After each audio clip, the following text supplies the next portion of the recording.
Assalamualaikum warahmatullahi wabarakatuh. Kami dari kelompok 9 akan mempresentasikan analisa pengelolaan kas kecil PT Anugrah Lestari Konstruksi Nusantara.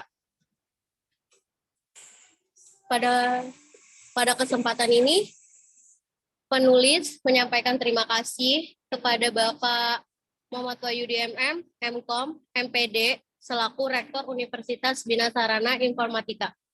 Dan yang kedua, Ibu Puspitasari, MKom, selaku Wakil Rektor 1 Bidang Akademik Universitas Bina Informatika.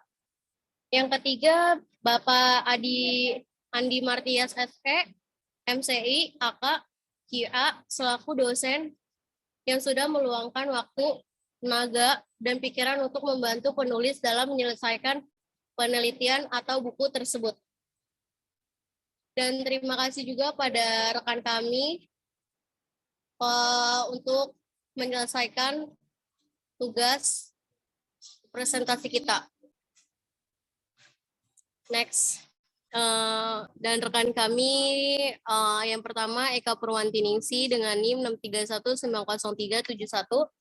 dan kedua saya Yuni Anggreyani dengan NIM 631904818, dan yang ketiga Lintang Syarafina dengan NIM 631900342. Next.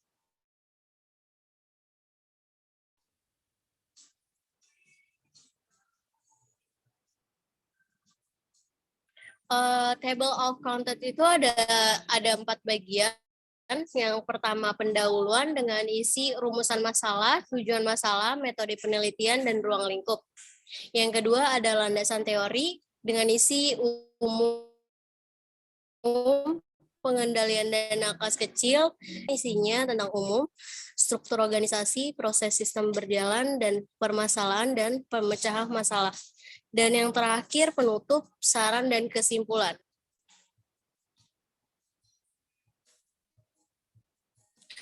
Dan selanjutnya adalah latar belakang. Seiring pertumbuhan ekonomi dan perkembangan dunia bisnis di era globalisasi, menuntut seluruh perusahaan untuk memperoleh keuntungan atau laba yang maksimal. Karena dengan adanya manajemen yang teratur, prospek bisnis akan terlihat dengan jelas.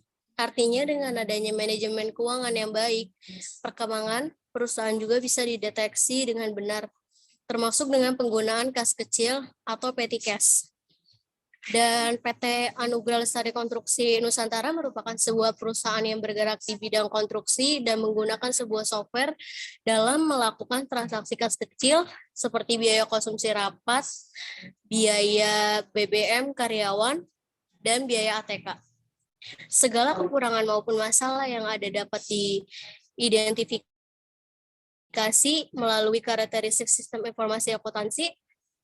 Karakteristik ini juga dapat mengidentifikasi informasi yang dihasilkan oleh sistem informasi akuntansi. Apakah informasi tersebut sudah sesuai dengan sasaran dan kebutuhan informasi yang harus dicapai oleh suatu organisasi atau belum? Dan selanjutnya ada rumusan dan tujuan masalah. Rumusan masalah itu ada 1, bagaimana penerapan sistem kas kecil pada PT Anugrah Lestari Konstruksi Negara. Dan yang kedua, pengelolaan data-data kas kecil PT Anugrah Lestari Konstruksi Nusantara masih dilakukan menggunakan Microsoft Excel yang ada pada komputer. Dan yang kedua, ada batasan masalah. Untuk satunya, untuk mengetahui penerapan sistem akuntansi kas kecil pada PT Anugrah Lestari Konstruksi Nusantara. Dan yang kedua, untuk memberikan rekomendasi sistem informasi akuntansi yang efektif dan efisien untuk PT Anugrah Lestari Konstruksi Nusantara.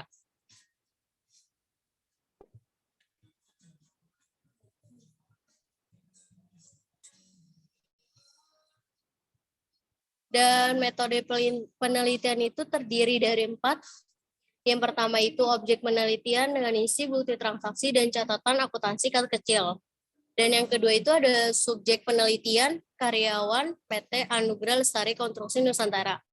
Dan yang ketiga, tepat dan waktu ada di Jalan Gading, Kirana, Timur Blok A11 atau 11, Kelapa Gading, Oktober November 2021, dan pengumpulan data dengan isi wawancara, observasi,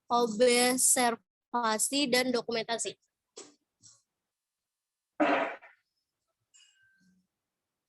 Dan ada lagi ruang lingkup. Ruang lingkup penulisan dalam penelitian ini, penulis membatasi ruang lingkup yang akan diteliti. Faktor-faktor fundamental yang akan menjadi penelitian ini yaitu keterlibatan karyawan, software program, dan dukungan manajemen puncak dalam hubungannya terhadap kinerja sistem informasi akuntansi kelas kecil. Dan selanjutnya teman kami yang akan menjelaskan presentasi berikutnya.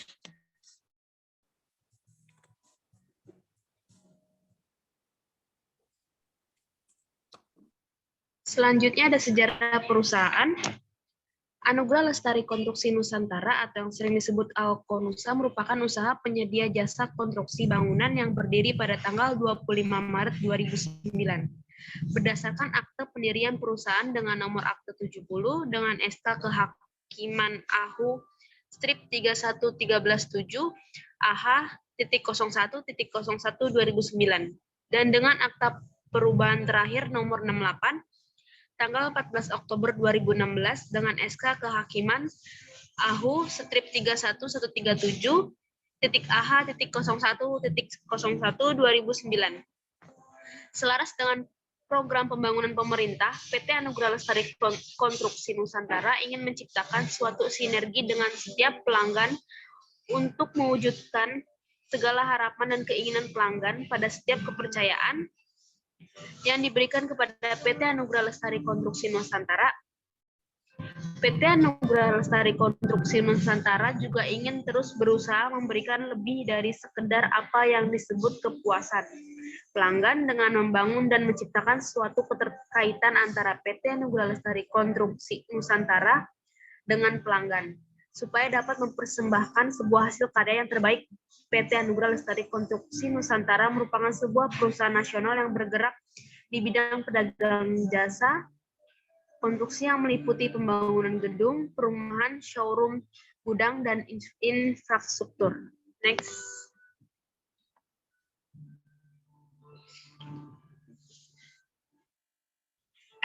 Berikut ada data pengalaman kerja PT Anugerah Lestari Konstruksi Nusantara. Ada 10 data pengalaman kerja. Yang pertama ada nama proyek showroom Mitsubishi, alamat proyeknya di Magelang. Bidang pekerjaannya struktur arsitektur dan ME.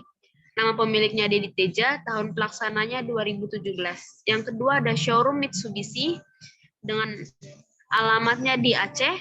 Bidang pekerjaan struktur arsitektur dan ME. Nama pemilik Hartono Sohar, tahun pelaksana 2017. Yang ketiga ada showroom Mitsubishi, alamat proyeknya di Balikpapan, bidang pekerjaannya struktur arsitektur dan ME, nama pemilik Willy Kurniadi 2016. Yang keempat ada showroom Mitsubishi, alamatnya di Tangerang, bidang pekerjaannya struktur arsitektur dan ME, nama pemiliknya Willy Kurniadi, tahun pelaksananya 2016. Yang keenam ada Sport Center, alamatnya di BSD, bidang pekerjaannya sama, struktur arsitektur dan ME, nama pemiliknya Hussein, tahun pelaksananya 2015. Yang ketujuh ada showroom Honda, alamat proyeknya di Lampung, bidang pekerjaannya struktur arsitektur dan ME, nama pemiliknya Hartono Sohar, tahun pelaksananya 2015. Di nomor 8 ada kantor SIM, alamatnya ada di Keranggan, Bekasi. Bidang pekerjaannya struktur arsitektur dan ME. Nama pemilik Dita Heripe, tahun pelaksananya 2016. Di nomor 9 ada showroom Wuling, alamat proyeknya Serpong, bidang pekerjaannya struktur arsitektur dan ME. Nama pemiliknya Hartono Sohar, tahun pelaksananya 2017. Nomor 10 ada kantor gudang, alamatnya Banjarmasin. Bidang pekerjaannya struktur, arsitektur, dan ME. Nama pemiliknya Ferdian, tahun 2017. Next.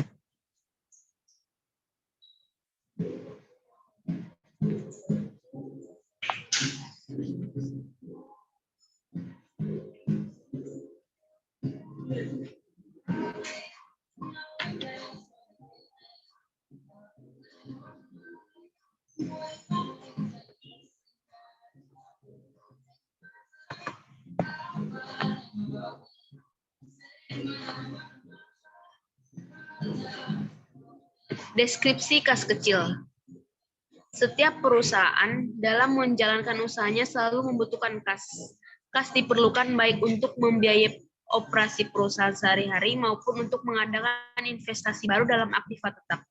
Pada umumnya, kas yang dimiliki oleh perusahaan terdiri dari yang pertama ada kas pada perusahaan atau yang sering disebut kas on hand, yaitu penerimaan kas yang belum disetor ke bank berupa uang tunai, cek pribadi, dan lain-lain. Selain itu juga saldo dana kas kecil berupa uang tunai yang ada di tangan pemegang dana kas kecil. Yang kedua ada kas di bank atau kas in bank, meliputi seluruh rekening perusahaan di bank yang dapat diambil sewaktu-waktu. Tujuan dibentuknya kas kecil ialah yang pertama menangani masalah perlengkapan atau perbekalan kantor yang dialami oleh suatu bagian di kantor. Yang kedua menghindari cara pembayaran yang tidak ekonomis juga tidak praktis atas pengeluaran yang jumlahnya relatif kecil dan mendadak. Yang ketiga meringankan beban staf karyawan dalam memberikan pelayanan secara maksimal kepada pelanggan juga termasuk pada relasi bisnis pimpinan. Next.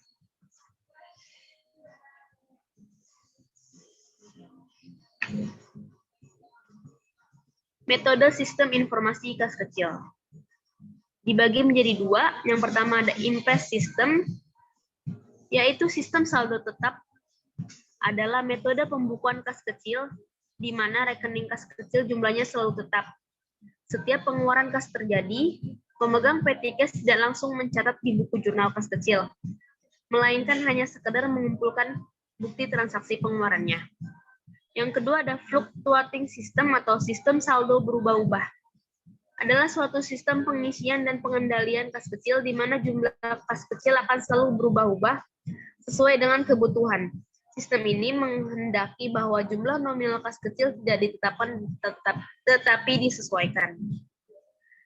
Di sini ada perbedaan pencatatan metode impress dan fluktuasi.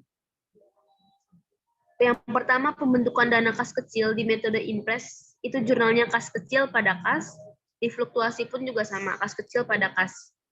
Yang kedua, saat terjadi pengeluaran, metode impress tidak mencatat jurnalnya, di metode fluktuasi dicatat biaya pada kas kecil. Yang ketiga, pengisian kembali kas kecil, di impress jurnalnya biaya-biaya pada kas, di fluktuasi jurnalnya kas kecil pada kas. Next.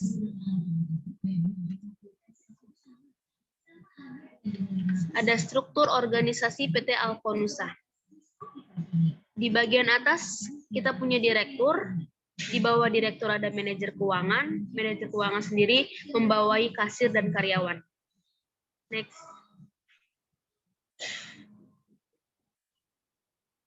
Fungsi organisasi struktur. Yang pertama direktur, bertanggung jawab langsung terhadap kelangsungan bisnis perusahaan. Seorang direktur merupakan seorang decision maker ke arah mana perusahaan akan dibawa.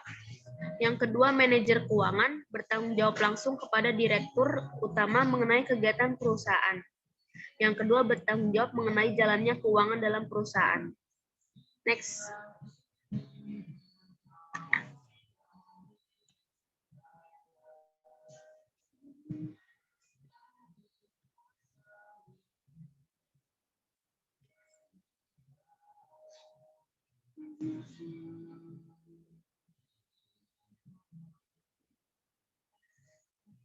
Selanjutnya ada karyawan, tugasnya melaksanakan pekerjaan sesuai dengan tugas dan perintah yang diberikan. Yang kedua, menjaga ketertiban dan keamanan perusahaan. Yang ketiga, bertanggung jawab pada hasil produksi. Selanjutnya ada kasir. Yang pertama, memiliki tugas mengeluarkan dan memberikan semua urusan yang berkaitan dengan operasional keuangan perusahaan. Yang kedua, menerima bukti transaksi pengeluaran dengan disertai dokumen yang mendukung transaksi tersebut.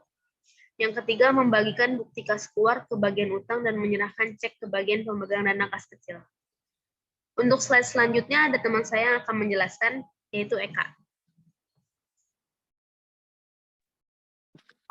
Untuk selanjutnya itu ada sistem berjalan kas kecil.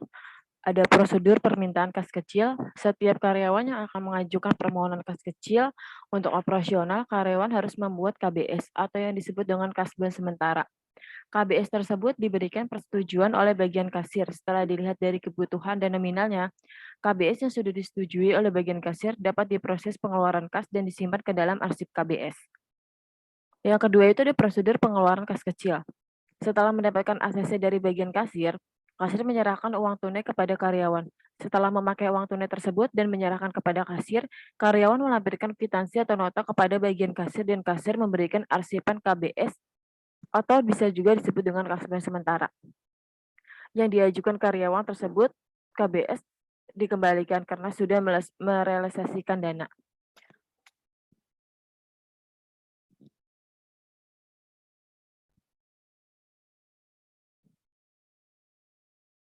Habis itu ada prosedur pencatatan kas kecil.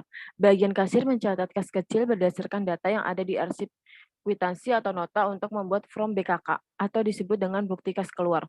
Form BKK yang selesai dibuat diberikan kepada bagian manajer keuangan untuk diperiksa. Kemudian diberikan kembali kepada bagian kasir untuk disimpan ke dalam arsip BKK. Yang terakhir itu ada prosedur pembuatan laporan pengeluaran kas kecil. Bagian kasir membuat laporan harian kas kecil atau bulanan kas kecil dengan berdasarkan data-data bukti kas keluar yang ada di arsip BKK. Setelah dibuat laporan pengeluaran kas kecil, diberikan ke direktur untuk ditandatangani. Setelah ditandatangani, laporan pengeluaran kas kecil dikembalikan ke bagian kasir untuk disimpan di arsip laporan pengeluaran kas kecil atau disebut dengan LPKK. Selanjutnya itu di sini ada activity diagram. Karyawan itu permintaan kas kecil, habis itu realisasi dana, kemudian memberikan bukti transaksi. Untuk kasir itu pengajuan kas kecil, kemudian penerimaan dana, menerima bukti transaksi, laporan mingguan kas kecil. Sedangkan untuk manajer keuangan sendiri itu untuk pengajuan ACC kas kecil, rekap laporan kas kecil, memberikan laporan arus kas kecil. Untuk terakhir itu ada direktur menerima laporan kas. Nih, untuk selanjutnya itu ada spesifikasi dokumen masukan. Dokumen ini digunakan oleh pemakai kas kecil untuk meminta sejumlah uang kepada pemegang dana kas kecil. Dokumen ini dinamakan KBS atau dengan kasban sementara. Yang fungsinya itu pengajuan kas kecil bersumber dari karyawan. Tujuannya dokumen tersebut itu kasir, medianya kertas cetak manual, jumlahnya 1 lembar, frekuensinya setiap ada permintaan kas. Untuk selanjutnya, spesifikasi dokumen masukan itu ada nota atau kwitansi. Dokumen ini dibuat oleh pemakai kas kecil untuk mempertanggungjawabkan pemakai dana kas kecil. Dokumen ini dilampirkan dengan bukti kas kecil dan diserahkan kepada pemegang dana kas kecil.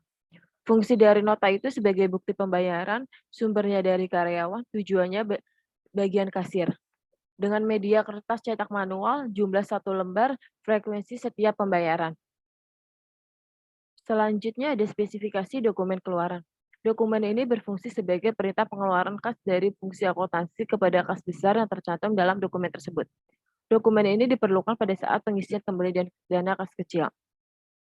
Dokumen fungsi dari bukti kas keluar itu adalah pengajuan kas kecil, sumbernya dari karyawan, tujuannya bagian kasir, medianya kertas cetak manual, jumlahnya 1 lembar, frekuensinya setiap pemakaian.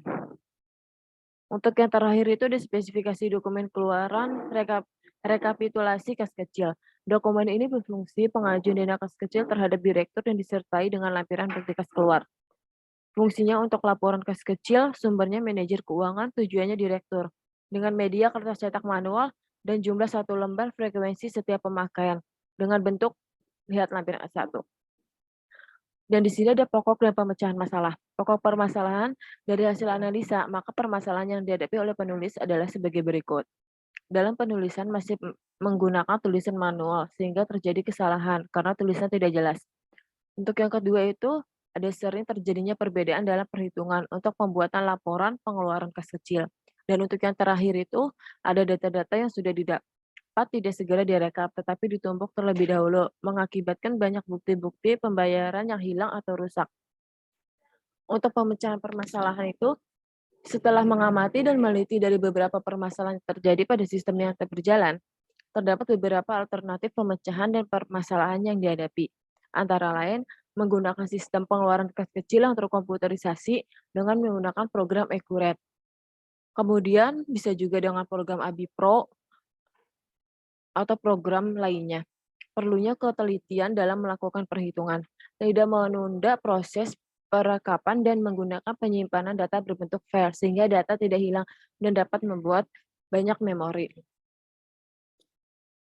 Untuk terakhir itu ada saran dari kami adalah verifikasi sebaiknya dilakukan sebanyak 3 kali dalam proses pengeluaran kas impress fund, yaitu oleh kasir verifikator di bagian finance accounting dan kasbank di bagian manajer accounting, untuk mencegah dan mengantisipasi kesalahan error yang mungkin terjadi. Pemisahan tugas dan tanggung jawab terbagi dengan baik. Namun alangkah baiknya setelah manajer FA memproses budget, kasirlah yang langsung menerima budget agar tidak terlalu banyak proses pemindahan uang untuk menghindari penyelewengan dan penyalahgunaan kas kecil. Untuk selanjutnya ada kesimpulan yang akan dibacakan oleh partner kami, yaitu Lintang, dan untuk Lintang kami persilahkan.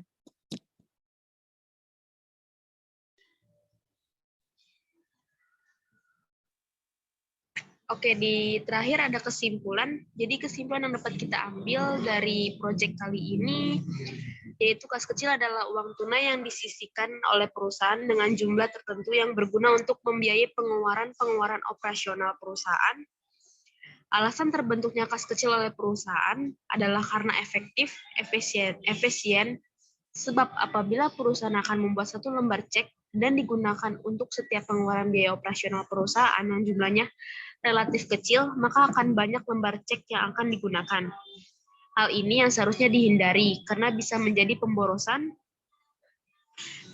PT Anugerah Lestari Konstruksi Nusantara menggunakan Impress Fund System pada penggunaan kas kecilnya.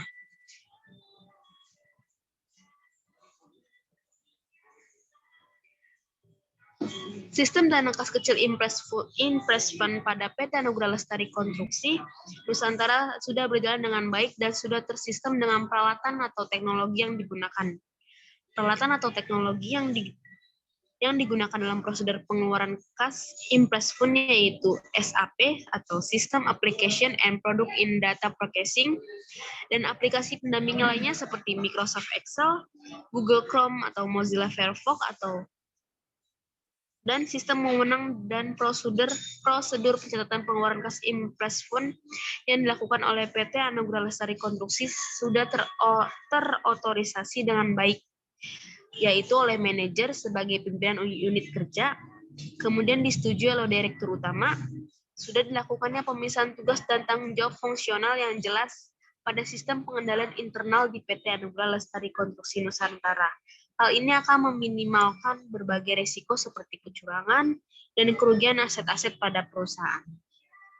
Untuk selanjutnya, saya persilakan Eka.